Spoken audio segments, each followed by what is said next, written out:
নবান্ন ঘেরাওয়ের ডাক এসএসসির বঞ্চিত চাকরি প্রার্থীদের। হাওড়া ময়দানে জড়ো হচ্ছেন এসএসসির বঞ্চিত চাকরি প্রার্থীরা। নমস্কার, আপনারা দেখছেন দ্য লোকাল জার্নালিস্ট, আপনাদের সঙ্গে আমি লুসি। এসএসসির গ্রুপ সি এবং গ্রুপ ডির চাকরি থেকে বঞ্চিত প্রার্থীরা এবার রাজ্য সচিবালয়ে ঘেরাওয়ের ডাক দিয়েছেন। সেই কর্মসূচিকে সফল করতে আজ মঙ্গলবার সকাল থেকেই পশ্চিমবঙ্গের বিভিন্ন জেলা থেকে আসতে শুরু করেছেন বিক্ষোভকারীরা। হাওড়া ময়দানের শরৎ সদনের সামনে তারা একে একে জমায়েত হচ্ছেন। সূত্রের খবর, বড় জমায়েতের আশঙ্কায় হাওড়া ময়দান এলাকায় ইতিমধ্যেই অতিরিক্ত পুলিশ বাহিনী মোতায়েন করা হয়েছে। ট্রাফিক নিয়ন্ত্রণ এবং যেকোনো অপ্রীতিকর পরিস্থিতি সামাল দিতে কড়া নজরদারি চালানো হচ্ছে। এদিনের কর্মসূচি ঘিরে হাওড়া স্টেশন ও আশেপাশে এলাকায় নজরদারি জোরদার করেছে হাওড়া সিটি পুলিশও। বিকেলের মধ্যে বিক্ষোভ আরো তীব্র আকার নিতে পারে বলেই মনে করছেন আন্দোলনকারীরা।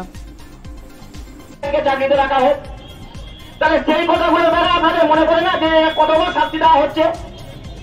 আপনারা যখন বোর্ডের তরফ থেকে এমএ অ্যাপ্লিকেশন করলেন, সেই এমএ অ্যাপ্লিকেশনে এই পার্সেন্টেজ কোরেকশন দেখে এবং বিদ্যালয়ে সরাসরি শিক্ষকরা ছাত্রদের পড়ার সঙ্গে যুক্ত আর শিক্ষা তারা কেন যোগ্যতা মেধার ভিত্তিতে যারা অর্জন করেছে চাকরিটা, তাদের কেন সার্টিফাইড লিস্ট দেওয়া হবে না, তারা কেন স্কুলে ফিরতে পারবে না, তাদের মাইনে কেন অন্য থাকবে, তাদের সংসারে কেন এত অবনটন হবে? তারা তো কোনো দোষ করেনি। আজকে তো দোষ তো আপনাদের। প্রাতিষ্ঠানিক দুর্নীতি তো আপনারা করেছিলেন, চুরি তো আপনারা করেছিলেন, টাকা তো আপনারা নিয়েছিলেন, আর চাকরি তো আপনারা দিয়েছিলেন, ফেক রেকমেন্ডেশন তো আপনারা ইস্যু করেছিলেন, ফেক অ্যাপয়েন্টমেন্ট লেটার তো আপনারা ইস্যু করেছিলেন।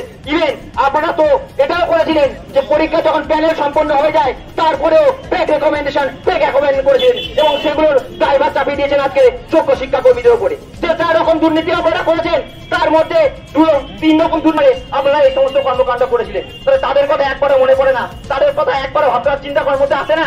কেন আসে না? যোগ্যতা ও মেধার ভিত্তিতে চাকরি পেয়েছিল, তারা আজকে নবান্ন অভিযান করছে।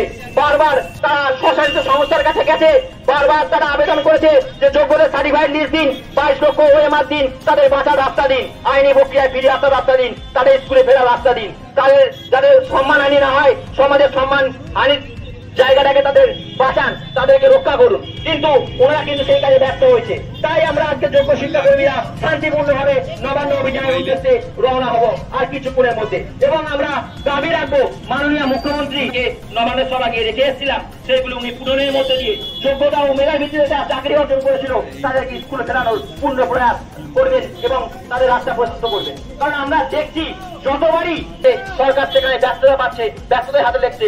আমি বারবার অনুরোধ করবো যে সরকার যেন আর যেন অযোগ্যদের হাত না পাকড়াও করে। আমাদের সঙ্গে চলুন, দেখবেন সাফল্য আসবেন, যোগ্যরা স্কুলে ফিরতে পারবে। তাই আপনার কাছে একান্ত অনুরোধ, আপনি আজকে আমাদের সঙ্গে দেখা করবেন এবং সেই সঙ্গে আমাদেরকে ফেরার আইনি পথে ফেরার রাস্তা দেখাবেন।